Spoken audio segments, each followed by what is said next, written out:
Hello everyone, I am Xerix Lord Sentinel, and welcome back to Century of Economy 2020. When we left off, tensions were rising between the Spanish and the pirates over the Voyanui Island, and the cursed Americans were facing elimination. Now, on to the action. The Spanish bring the Muerta Rapida home, cashing in the hidden Trovuti, which gave them 300 plus gold all at once.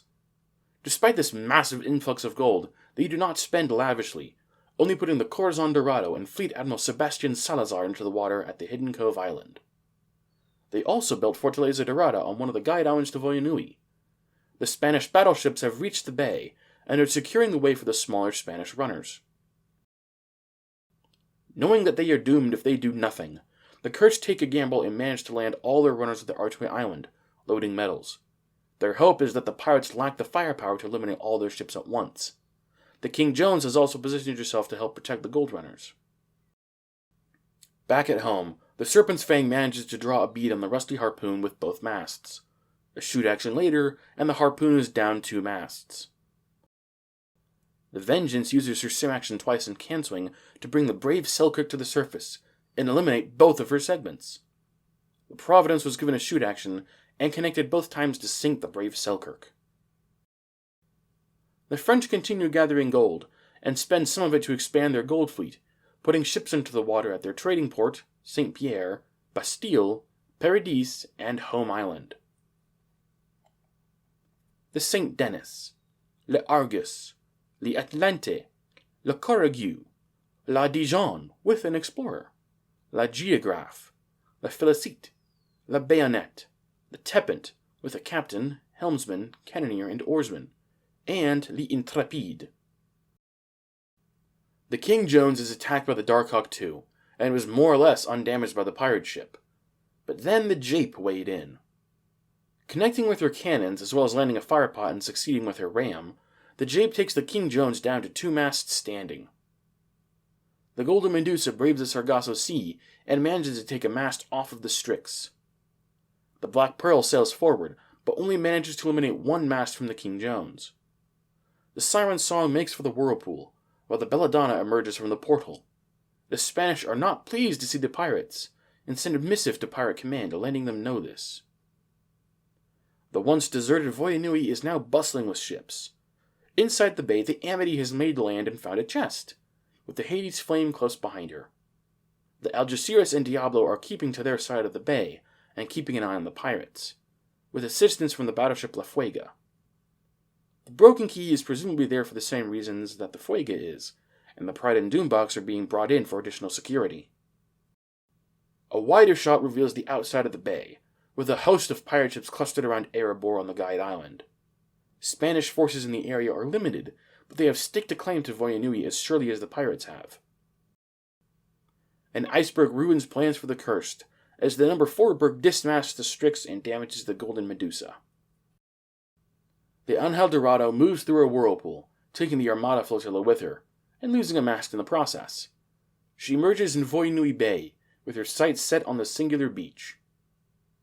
The San Jose makes land ahead of the rest of the Spanish explorers. Exploring the island, the San Jose explored an as-yet unexplored stack of coins, finding a treasure trove of goodies.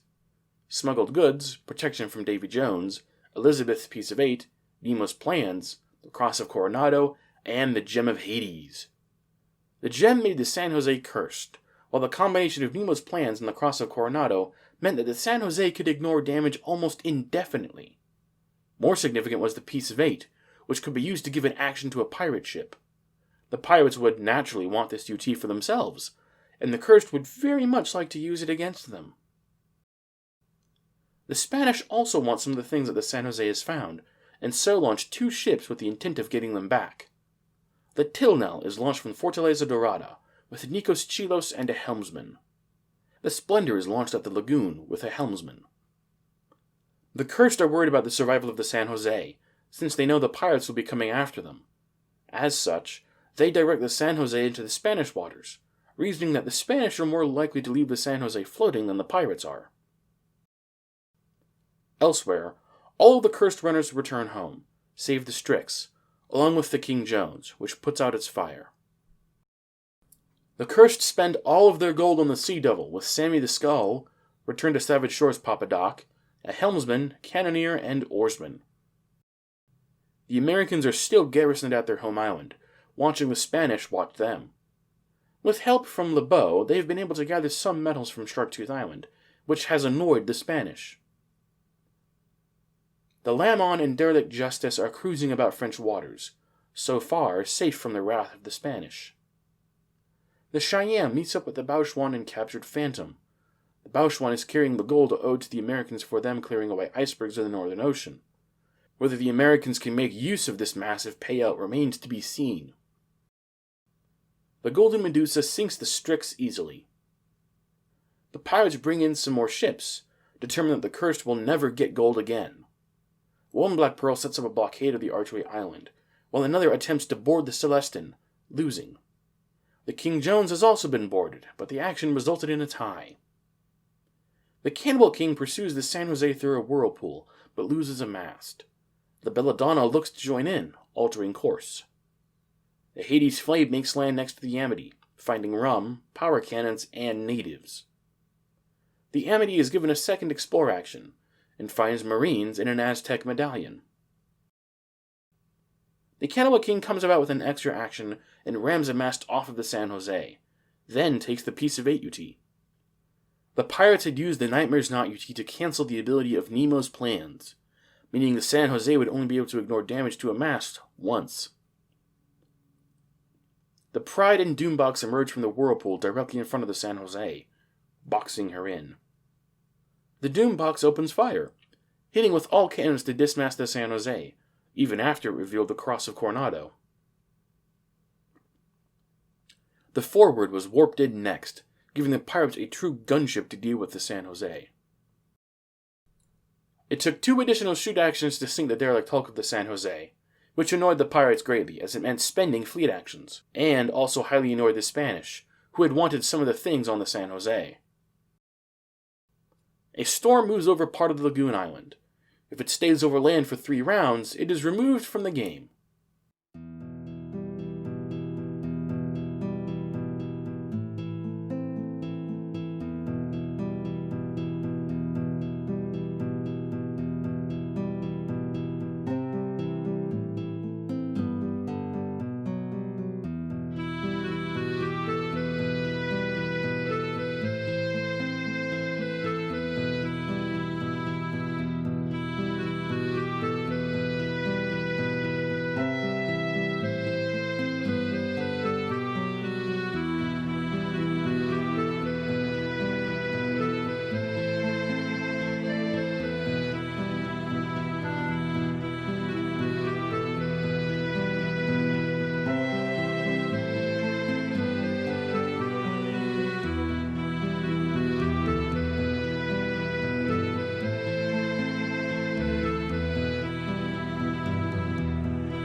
The Spanish organize their home island and convert several loose coins into another 100 value coin. The Devil Ray has returned from the lagoon and gives her hold of coins over to the El Dorado hoist. The Angel Dorado makes land at Voyanui. The Corazon Dorado makes land at the former English home island. The Spanish end their turn by launching several Corsair ships from the Hidden Cove Island. Sea Dragon, Divon's Punishment, Wicked Careen, Golden Peacock, and the Winds of Vengeance. They also launch from the Lagoon Island and at the home island. La Resolucion, from Spanish Main, with a captain, helmsman, cannoneer, firepot specialist, fire shot, and oarsman. La Aguila, with a captain, helmsman, cannoneer, firepot specialist, fire shot, and oarsman. La Vampira, with captain and helmsman. The Atlantis, proxied by Hephaestus, with captain and helmsman. El Neptuno, with helmsman. Profeta de la Fortuna, with helmsman. Dweller and the Grim attack the Black Pearl closest to the home island, taking it down to one mast standing. The Gold Runners and Sea Devil have sailed south, to the Triangle Island, where there are considerably less pirates. The Cheyenne comes about the far side of Pyramid Island, making sail for Gold Island nearby. The French launch 2 ships at the end of their turn from the Bastille. The Hercule, with a captain, helmsman, cannoneer, firepot specialist, and oarsman. La Possession, with captain, helmsman, cannoneer, firepot specialist, and oarsman. The Grim is beset by pirate vessels and is taken down to one segment. The pirates eliminate the Great Beast with a second shoot action, but it simply returns to the home island. The Zeus and Scopio sail north, presumably toward Dead Man's Point, while one of the Black Pearls has ducked into the fog. Beyond them, the blockade of the cursed home island is tightening. Barstow is put ashore at Smuggler's Fort. The pirates continue to ram and board the cursed ship still at the home island. The King Jones loses her mast again, and this time loses the boarding party as well. The Serpent's Fang is undamaged by the ram, but does lose the boarding party. The Hades Flame has found several chests buried on Voyanui, along with some other golden goodies. Her running mate the Amity finds another as well. The Pride and Doombox return to the bay after dealing with the San Jose.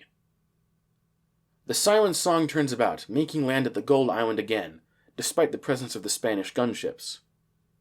The pirates end their turn by launching Rananoidia from Smuggler's Fort, with a captain, helmsman, and cannoneer. And that wraps up this report. The Spanish and pirates are so far coexisting, but tensions have run high after the San Jose incident. The cursed are holding on, but at best have a few more turns left before annihilation, while the Americans are hanging on under the heel of the Spanish. If you want to see what happens next, make sure you're subscribed. If you liked what you saw, hit that like button. Thanks for watching, and I'll see you all next time.